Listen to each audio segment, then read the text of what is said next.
Hello, YouTubers. This is Joe Bravo and Mo Bravo Knife Reviews.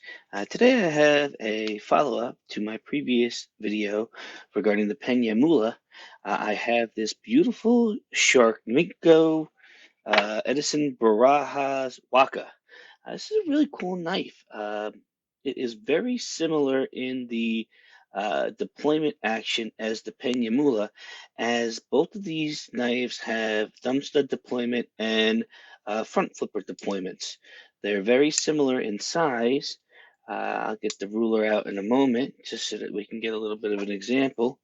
They are around four and a quarter open and or closed and open. They're around the same with seven and a half maybe. Yeah, seven and a half on the Mula and 7 3/4 on the Waka.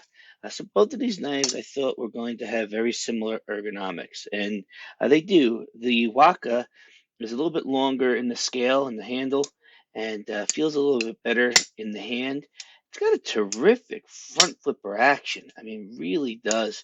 As you can all see, obviously, the Waka is a frame lock, whereas the Mula is a bolster lock. And that's really important because it is really easy to spider flick this knife for me.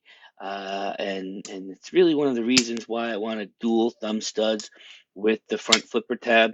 When I handle the Mula and then I go over to the Waka, my fingers are reminded almost immediately that this is a frame lock. And it's very difficult to deploy if you try and deploy it like the Mula.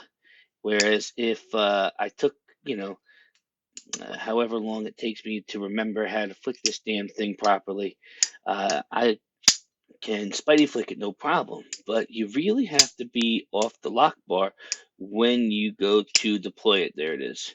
And, that's something that you either like or don't like. I have friends of mine that have calluses, like a strong detent, and that's really what is, right up their alley.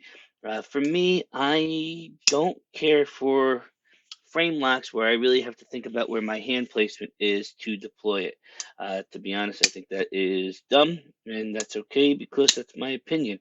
Doesn't make this knife any better or worse.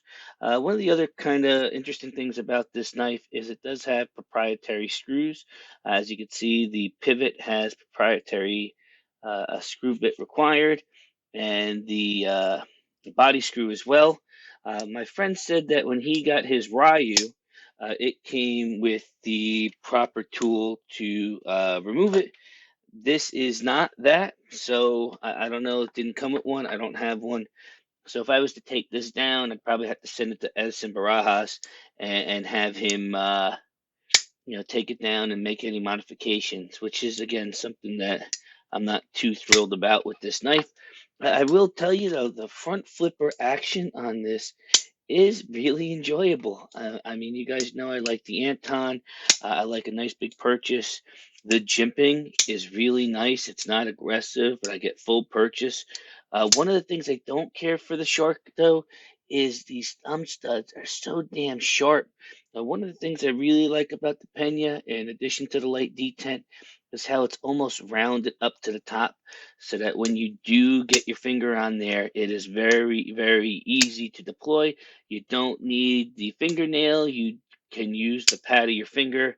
Whereas when I misdeploy this guy, these pointy, oh man, they just really dig right in there. But what sucks is because when I get it right, this is really great in the acoustics, really great with the detent, really great in the action.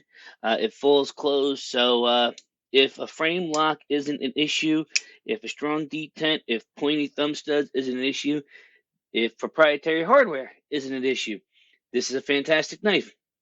If standard T8 Torx and bolster, I even put an aftermarket MX Gear deep carry on this. It's running on skiffs.